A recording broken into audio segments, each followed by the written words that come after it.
Come in and know us better, man, because we're reading the Christmas Carol.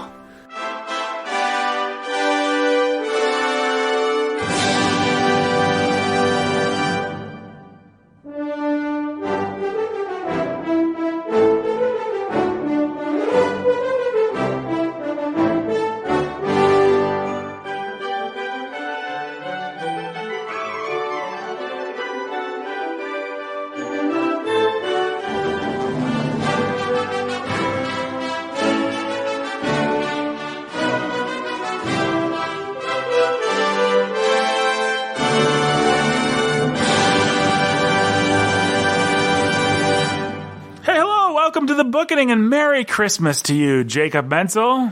Merry Christmas, Nathan. And Happy New Year to you, Brandon Chastain. Happy New Year to you too, Nathan. Welcome to the Bookening. Welcome to the second in our series on one of my favorite Christmas stories, right up there with the Charlie Brown Christmas, I'd say, and How the Grinch Stole Christmas. It's the Christmas Carol, of course. Yay! And I'm joined here today by my two Yuletide companions, Jolly Jake Menzel. How you doing? That's me. How you doing, Jake? I'm feeling really jolly. Yep. If there's one word that people constantly use to describe you, it's jolly. Oh yeah. I tried to belly laugh just now and give a little ho ho ho, but nothing came out. So, well, you're jolly, Jake Menzel, but over to my left is belly laughing Brandon Chastain. Because I can't think of another Christmas word that I can use to alliterative. What's a B Christmas word? Yeah, that's about it. Blue Christmas. Blue Christmas Brandon. Blue Christmas Brandon. Give us your Elvis, man. I'll have a blue Christmas without you. So here we are. We're here for our second episode of the Christmas Carol. You guys excited to jump right back into it? Yeah. Oh yeah. All right. We won't waste another second of our fine listeners' time. Here we go. So let's talk about the ghosts.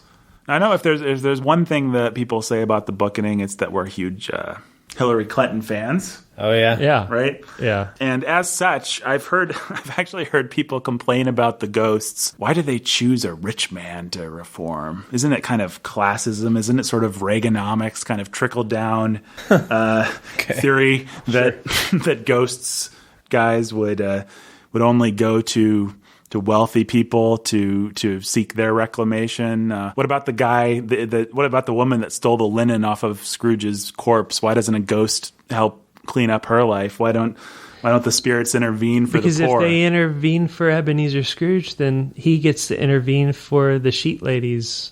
So it's a trickle down. It's trickle down theory of spiritual. Yeah, he's an Adam Smith kind of guy. He's got all the money. So just to go for the guy with the money. Yeah. Yeah. I don't think maybe we're going to lose our standing as a Hillary. Do people really make this complaint? That we are a Hillary. No.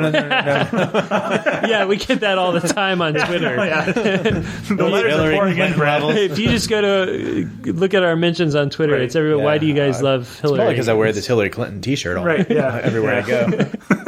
People, it's like, we love the book discussions, but if you could keep your liberal politics out of it is probably the number one thing they say about the Bookening.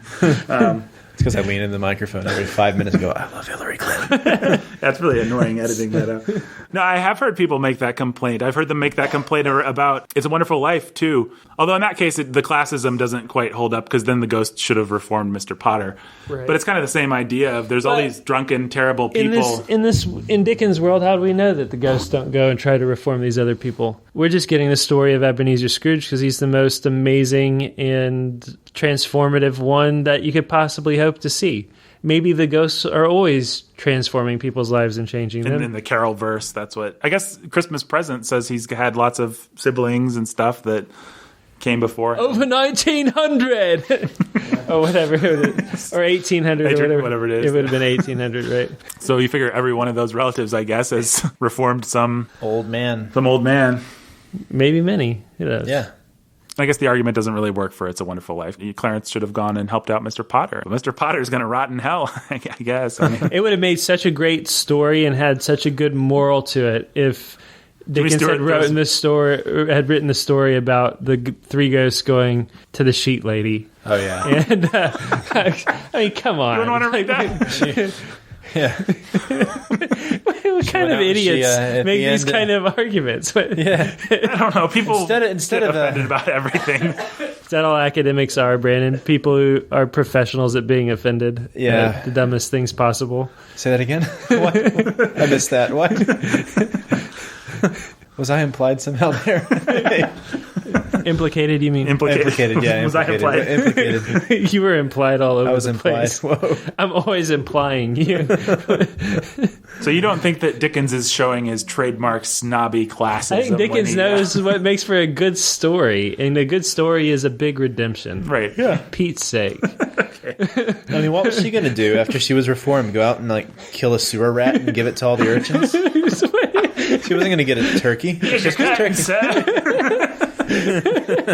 Oh, well, okay. So Merry Christmas, Mr. Scrooge. so you Humbug. Well, that was effective. That impacted a lot of people. I mean, I guess Dickens knew that a certain amount of success in this world allows you to have a certain amount of influence in this world. Were you to ever choose to use your amount of success to have influence? Maybe he thought that those who had such success should use their influence for good, and that was part of the point. I don't know.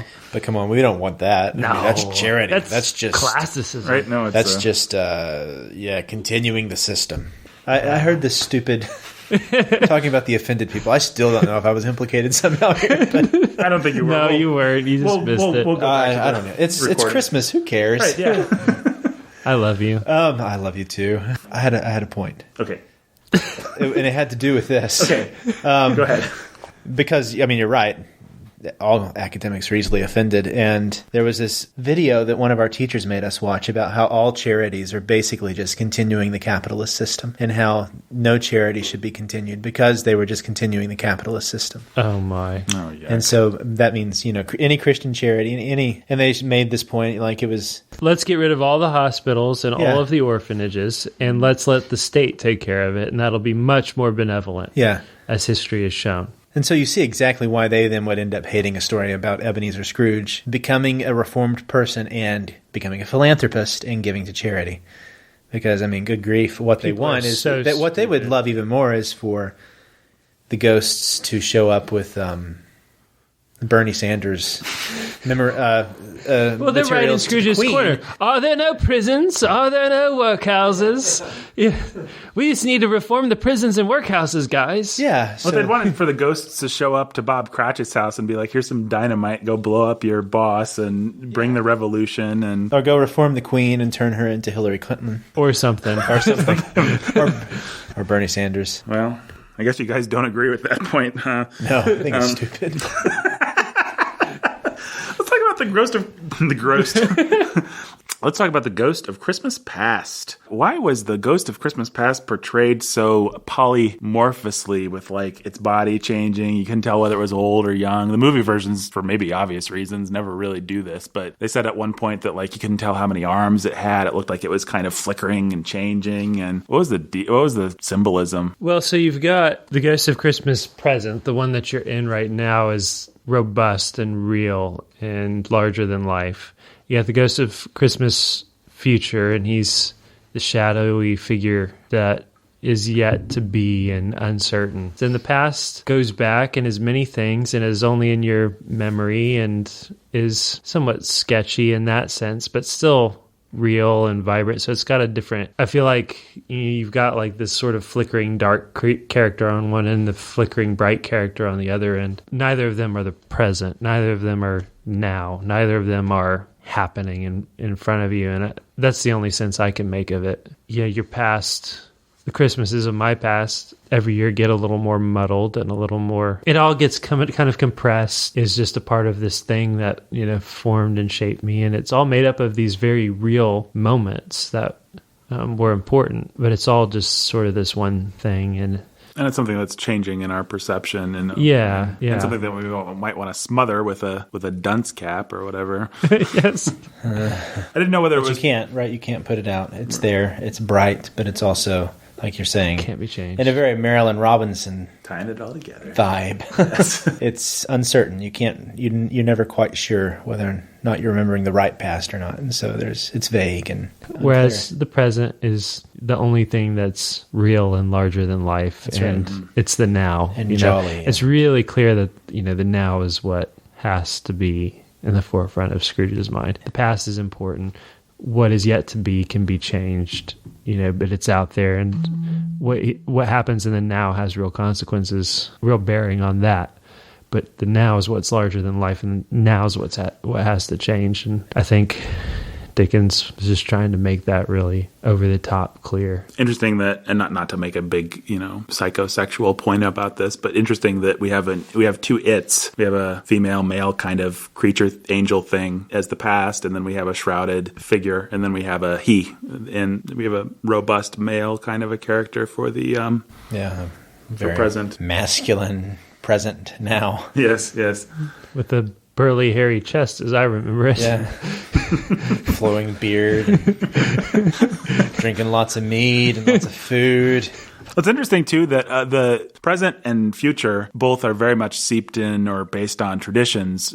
Christmas present is obviously based on Father Christmas, based on the conceptions of sort of St. Nicholas-type characters at the time. And then you've got the Grim Reaper. Death is the last one. But then I don't know what exactly, if anything, he was drawing on for that angelic kind of weird, multi-gender, polymorphous. Angelic is... Yeah. That is what you have. But not like Botticelli angelic, more kind of creepy, beautiful perhaps, but weird and otherly angelic. Maybe Ezekiel. Yeah, I did, in fact, look up in my search to figure this out, to explain the Ghost of Christmas Past. I looked it up on Wikipedia. It has its own entry, and you guys will be happy to know that the Ghost of Christmas Past, Wikipedia lists it at the top under information. Its species is a spirit, gender neutral. Occupation, producer of visions. Is that right? Yes. If you ever wanted to know. I'm glad Wikipedia sorted that out for us. Yeah, thank you, Wikipedia. We appreciated that. Occupation. That's hilarious. Producer of visions. Whatever individual in the hive mind that is Wikipedia came up with that. Yeah, thanks. We tip our hats to you. Does it tell us the net worth of Ghost of Christmas Past? The people need to know. Let me break this down, guys. What he does, he produces visions. Kind of his job. Technically, he's a spirit. Can't quite call him an angel or a ghost. There's a difference between ghosts and spirits. This is what I think of everybody who writes for Wikipedia. Somebody in their mom's basement who talks like that. It's probably pretty accurate. It's sort of hard to talk about this because there are so many obvious things that you feel like go without saying. Like it feels stupid to say that part of the point is to show Ebenezer had lots of choices. Mm-hmm. And things could have turned out very, very differently. And it's just meant to make you reflect on the choices that you've made that have led to things turning out the way they have for you. Well, yeah, I mean, I think some of the most powerful stuff is just the tragedy of him getting to re-experience some of that stuff. I mean, again, this is really obvious, I guess. It's the entire point. But, you really, when his girlfriend says, an idol has replaced me, a golden one, or whatever, you just feel like, go after her, Ebenezer, why? Love is gone. From the Muppets. Yeah. I think maybe this is obvious too, but it wouldn't be obvious to someone writing this today because people are always making these kinds of characters into anti-heroes or giving us an excuse. It's nice that we get just enough to understand, but we don't ever feel like he's excused. I think of that Jim Carrey Grinch movie where it turns out that the Who's down in Whoville were really mean to the Grinch and didn't accept him because he was green or whatever. I don't remember why they didn't like him, but he was a green vulgarian that the Who's down in Whoville just couldn't stomach, so they drove him out, and then he became bitter and became the Grinch. And by the time you get around to it, there's nothing to even redeem about the Grinch. He's just always been a lovable, sort of outcast anti-hero. I think a lot of people writing the story today would make Scrooge a victim, and he's not a victim. Maybe his dad was cruel. Maybe his dad didn't care. Maybe this, maybe that. But Dickens isn't absolving him. Yeah. No, he doesn't absolve him at all. The only absolution that could happen for Scrooge is through penance. He's still way a man it who is. hates people, hates his employees. He's an awful man, no matter what happened to him. And that's, like you said, that's the point of the Ghost of Christmas Past, is he made those choices. Yeah, at every point he could have responded differently to whatever circumstances, could have conspired against, but he didn't. They were the decisions that he made. He could have had a happy life. He could have... And most painful of all, we see... He could have followed Fezziwig. He could have had a beautiful marriage. He could have... Well, that's exactly it. We don't just see the things that made him turn sour. We see all the graces, all the olive branches, all the things that were offered to him. Fezziwig was his chance at redemption. His girlfriend, or whatever her name was. He has a little sister that loves him. He has a nephew that loves him. He has chance after chance after chance, which he throws away. What struck you guys about the Ghost of Christmas Present?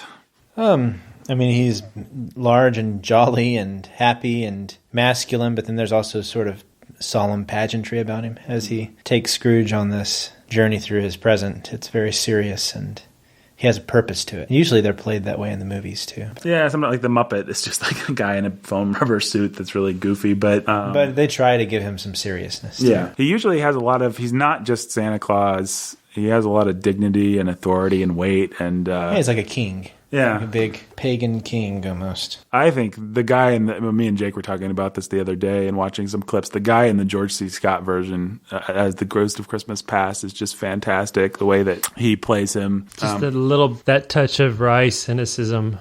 Yeah.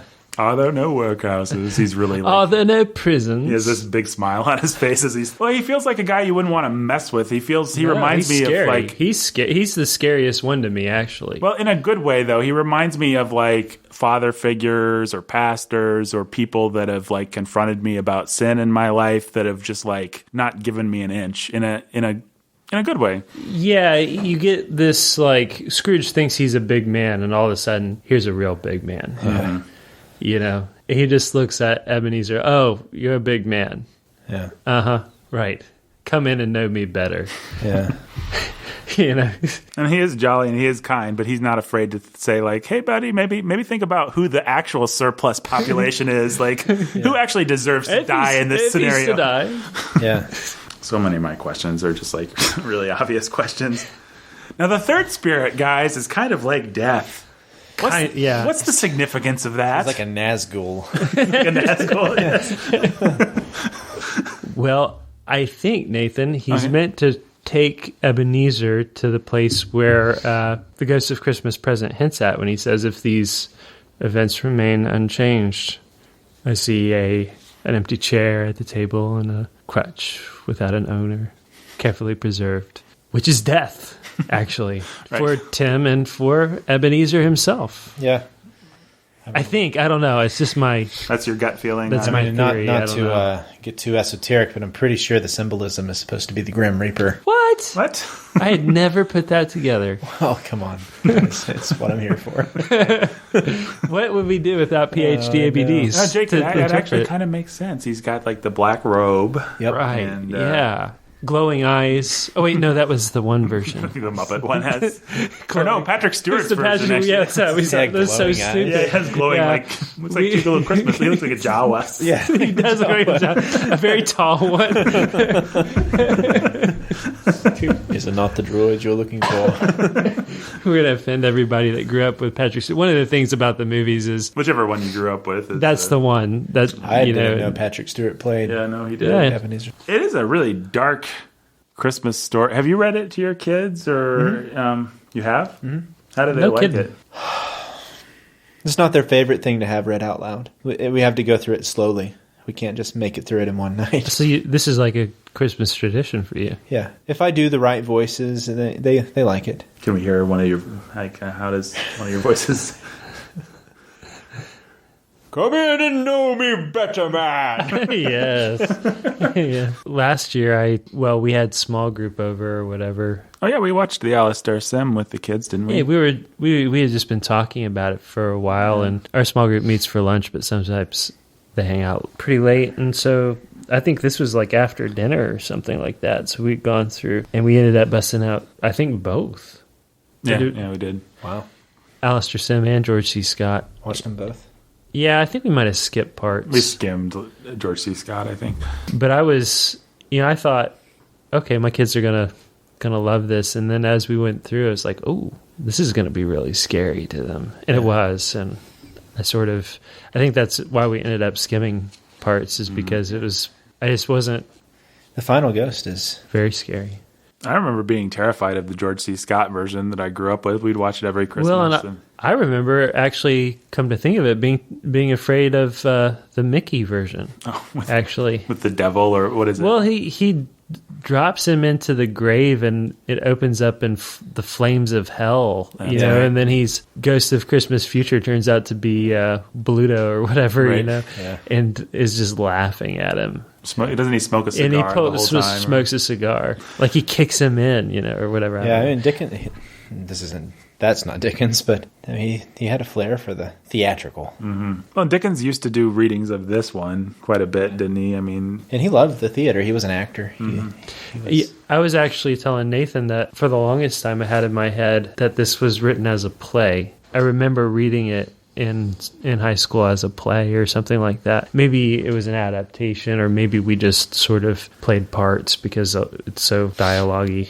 Yeah. Well, I have to admit, in reading this, I missed the movie, because maybe it's just nostalgia, maybe it's just I grew up with it, but I wanted to hear those George C. Scott actors and George C. Scott himself do it the way they did it. I wanted to hear people bring the words to life. There was an ingredient for me, and I don't know that I'm proud of. I mean, I'm not proud of this, but there was an ingredient missing from just reading the story. It felt flat in a way that didn't quite compare to my best memories of the Christmas Carol, which are the movie versions.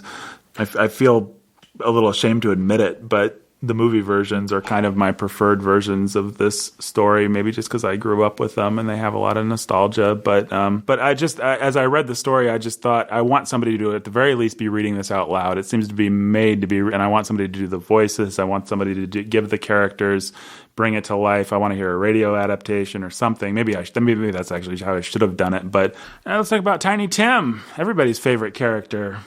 Yes, Tiny Tim. He makes the whole thing work. Yep. He is the key. How did you guys like that Tiny Tim?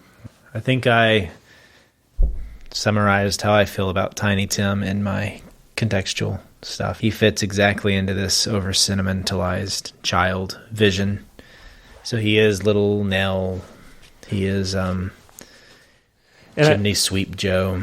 I think that is right, that puts it in context, and it helps you understand at least what Dickens thought he was doing. Well, there is, I will say, just personally, I'll give my personal reaction to Tiny Tim first of all. Almost any movie version of Tiny Tim, I just want to shove him down a manhole. I can't stand him. He's really annoying. I want Industrial Britain to build some manholes so I can kick him. When he, God bless us, everyone. It's just like, come on. But there is one part that gets to me that I find very moving and relatable, and that is Bob coming back and telling his wife about going to church with Tiny Tim, and Tiny Tim saying, wouldn't it be nice for the people to see him with the crutch, and think who made the cripples walk. I don't know why that part gets to me, and the other parts usually annoy me, but it feels real, like I've known kids that... Because that's something a kid would actually say. Yeah. It's real. Really, it's really not sweet. the angelic... A kid might actually have that thought. Right. I can imagine one of my own kids in a similar situation having that kind of thought.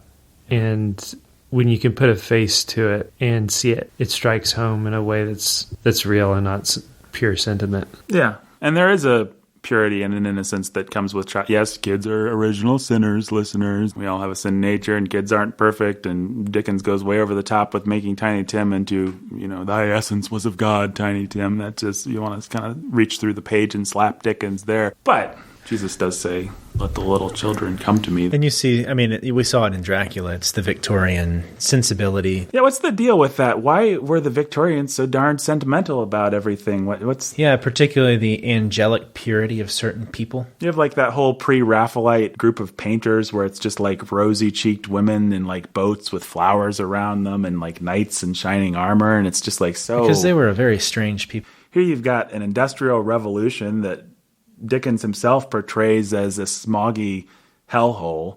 So on the one hand, you think of Jack the Ripper and syphilis and smog and you see that sort of stuff in Dickens. Right, and devastation. But then on the other hand, you have, I mean, maybe it's... Because you have to compensate for the things that you're destroying. You sentimentalize the things that you eat up and that you destroy, and that's what we were doing. Yeah, and the then Industrial Revolution, and we were at the very beginnings of eating up our women and children. And you have to pretend that everything else is perfect, too.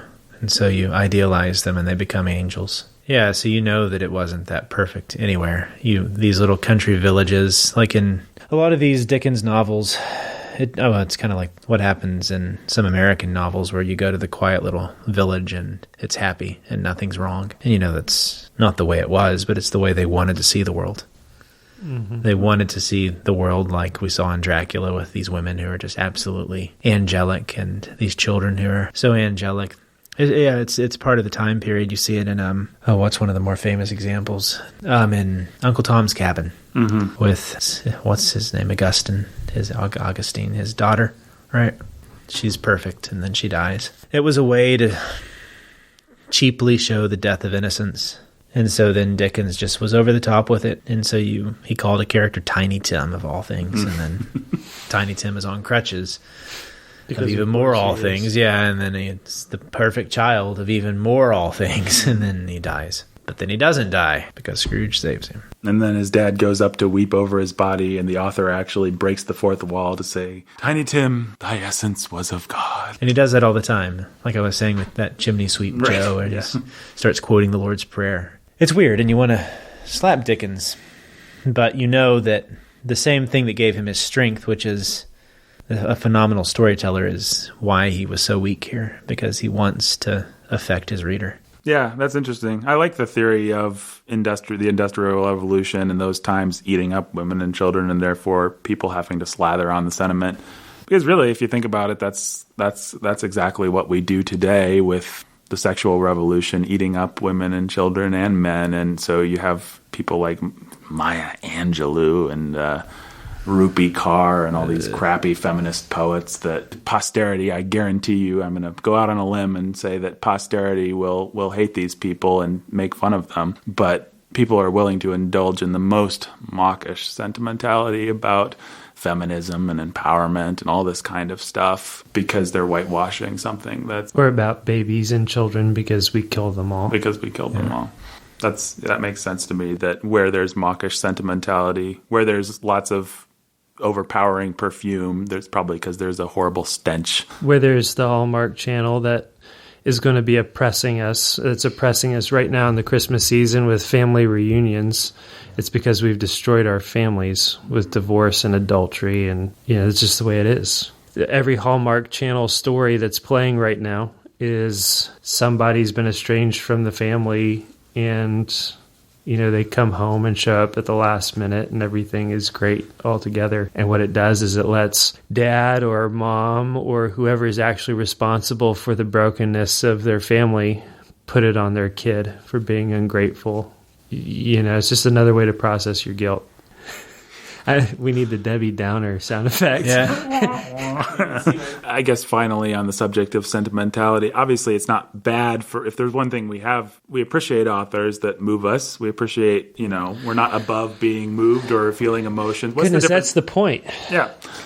But the point is to be moved by right and true things as much as it's possible, and to feel the right things about the right things. So there's nothing wrong with feeling sad about a crippled little boy dying. So what is it that we are reacting against? Why do people want to kick Tiny Tim's crutch out from underneath him? And what is perhaps right about that instinct? Why do we feel Dickens manipulating us and want to kind of say, stop it? We don't have a problem with Scrooge being way over the top evil, but we do have a problem with Tiny Tim being made of God's essence. So what is bad about that? Or is it? Maybe I'm not going to answer your question here, but I'm going to take a stab at solving the problem. When we talked through Dracula and we talked about Mina, we talked about how much easier it is for us to see and conceive of evil because we see and know our own evil. But seeing real virtue and then modeling it and displaying it, seeing it, portraying it in fiction is much more difficult. I think some of that is going on. So in one sense, there's just always going to be probably more failed attempts to show good. I think so. Than there is to it's show just evil. Real it's just a lot easy harder to show evil because we understand that. That's who we are. But I would say, short of being a Christian, short of modeling your virtuous heroes on the virtuous heroes of Scripture who are flawed deeply outside of Jesus, you're just not going to get a real and satisfying picture of righteousness and innocence. And so that's already difficult enough in itself. So then whatever Dickens is going to put forward is just going to ring shallow or false. I'm not sure why that makes us react the way it does. And I'm not sure it's all right of us to react that way either. Yeah, I think we're awfully cynical. It's interesting to note that, like, Thackeray loved Tiny Tim. Dickens got thousands of letters from people saying Tiny Tim changed my life. People loved him. There were critics. There were cynics at the time. It's not to say that everybody just thought Tiny Tim was great, but a lot of people did. There is perhaps something wrong in the fact that we don't like Tiny Tim. I don't think we have to embrace him as wonderful or anything, but there's perhaps something a little twisted and cynical and ironic about post-21st century man that we just want to be disgusted at the very idea that something could be so good. Something could be so good because we just don't believe in anything. We can believe that something can be good like Arnold Schwarzenegger good. Right, like Bruce Willis good, but not good that way. But then there is a little bit of the, like, Precious Moments poison to it, where it's so sickly. It's Thomas Kincaid is what I always think of. It's so sickly sweet that it's no longer good. It's just a lie about what is good. Mm-hmm. Yeah. And that's almost worse than a lie about what's bad. I think if you tried to come at Tiny Tim as uncynically as possible, what you can see is childhood innocence that is purified further through suffering. I think it is possible to have a kid that's just really a real sweetheart. Oh, sure. Just this last week at our church, we had a man visit who has a very powerful story of his child dying of a brain tumor, I think. I don't remember how old she was, but not old. I want to say under 10. And he talks in very Dickensian terms and very moving terms of, the godliness and the sanctification. You don't want to discount that. Yeah, you don't want to say, the fact is people die when they're ready to meet the Lord. And sometimes God fits children to meet him very young. When you take that sort of childlikeness and place suffering there, you can get something really beautiful. Yeah, I would almost, perhaps, I don't know where I come down on this issue exactly, but my problem with Tiny Tim isn't perhaps a moral one. It's just an artistic problem that Dickens didn't quite solve, of making this character plausible. It's just artless. Right. That's the only problem with Tiny Tim. Is not that it's wrong to have a good child or an innocent dying person in your story, but you should do it more artfully, and you should make it remind people more of real life.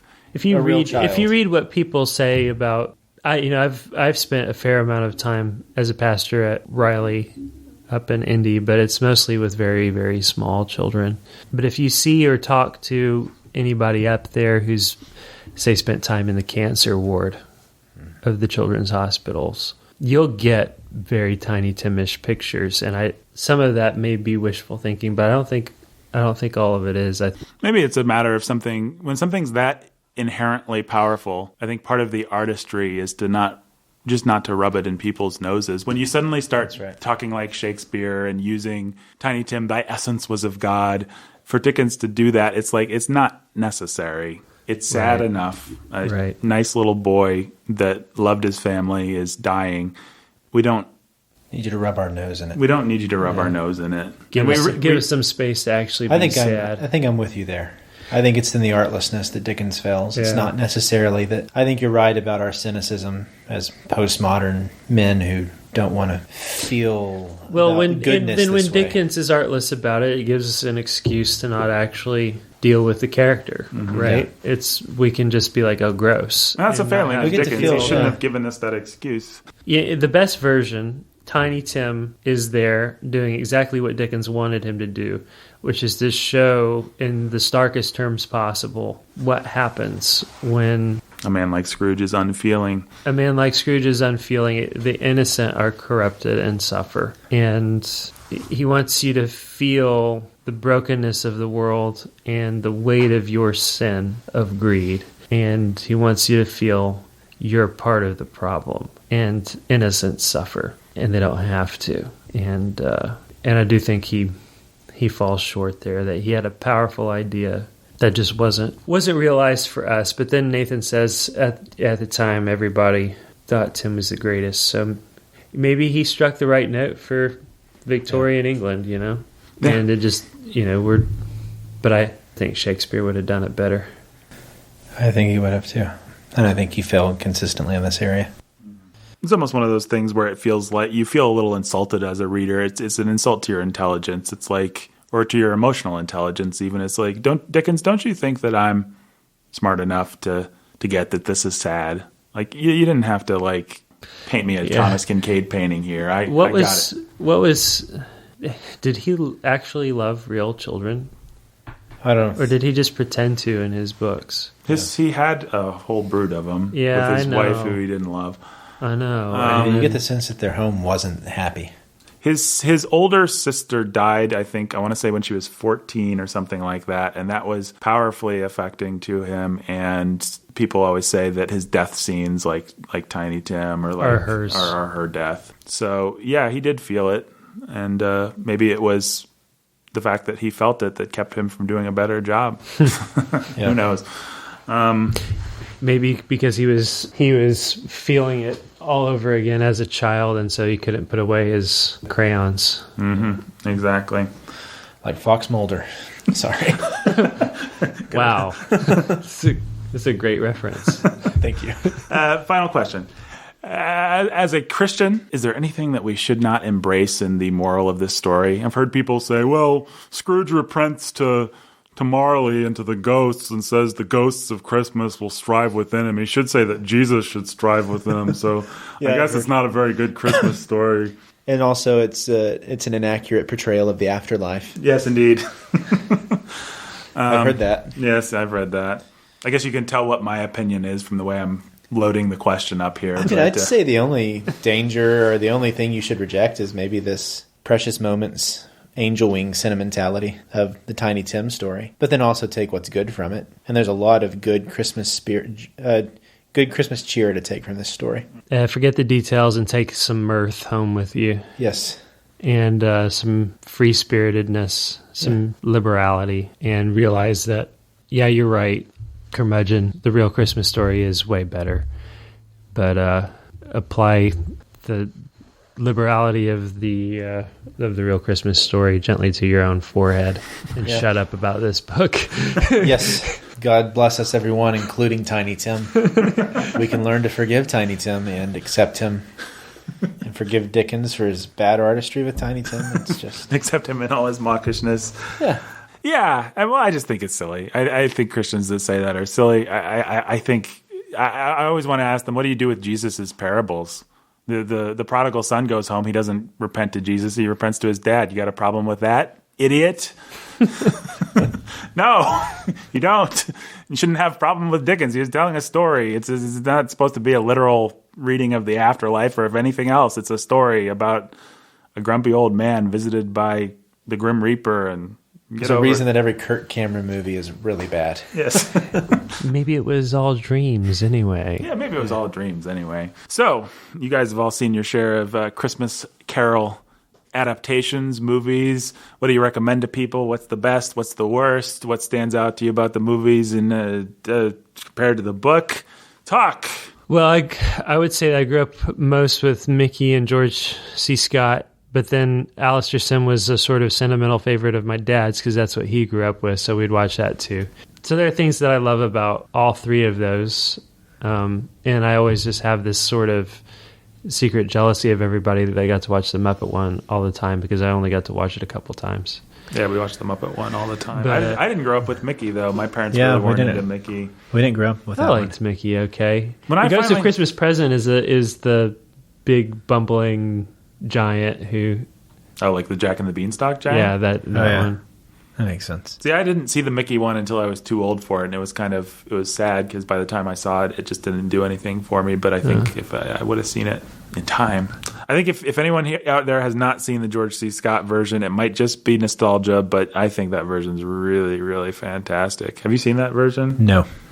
Oh, you should. I mean, I think all the what it gives you is a really dry Scrooge, and that's pretty cool. And it gives you a really fantastic Ghost of Christmas Present that's unrivaled by anything I've seen. It's the scariest version that I've seen, the darkest, dankest kind of version that I can think of. I'm sure there are darker, danker ones out there, but there's this great sort of, what's the word I want? There's a lot of great, like, kind of Shakespearean actors hamming it up. Marley basically plays all his lines to the rafters, and it's fun. Mankind was my business. The comprehensive ocean of my business. Human welfare was my business. But Scrooge's nephew is great in that version. His niece-in-law is great in that version. They're Fred, both really sweet. Fred's great. Fred has that great and his speech, wife is really sweet. Yeah. I have always thought, Uncle, and it's wonderful. I'm going to be loaning it to Brandon so he can experience it. I know a lot of people grew up with Patrick Stewart. That one doesn't really do it for me. Yeah, the generation I've after only our seen generation grew the up scenes that we, just sort of tried to sneak a peek at the other day, and I wasn't like, oh man, I got to watch that version of it. But again, I do think that what you grew up with is just going to imprint itself on you. I do like the Alistair Sim version. I like what I like most about it is the redemption scene at the end, where he's just really sells the giddy transformation, and he scares the housekeeper. And he scares her, and I must stand on my head. And he tries to stand on his head and chases the housekeeper down the stairs, and thinks he's lost his mind. Mm-hmm. And he does the thing with his hair. I'm not crazy. And then he says, even if I look at it, and he flips his hair up and he gets a big kick out of it. All those little details I thought I still think are really, really great. George C. Scott was never going to pull off that kind of a redemption scene, and he didn't have to. He had a good redemption scene for the character he was playing. Yeah, but they all have nice moments though. Patrick Stewart goes into a church and can't for the life of him sing along with the lyrics, and someone has to kind of hand him a hymnal or whatever, and that's a nice little moment. I like the ways that the movie version it's fun in the same. It reminds me a lot of Shakespeare in that it's fun to see different versions and see, once more under the breach, and then once more under the breach, and just see different people do those iconic lines and see what little twists they bring to it. They're fun. I don't have anything profound to say about that, but you just grew up with the Muppets. We grew up with the Muppets. Michael Caine. There's more gravy than a grave about you. There's more gravy than grave about you. We're Marley and Marley. We're avarice and greed. Muppets are awesome. Those Muppets are fun. They're funny. Anything else anybody want to say about the movie version? I feel like we could probably have a whole episode just comparing characters. Right. Who had the best this and the best the best Scrooge, or the best Scrooge in this, or the best Bob Marley and the best Bob Marley. Sorry.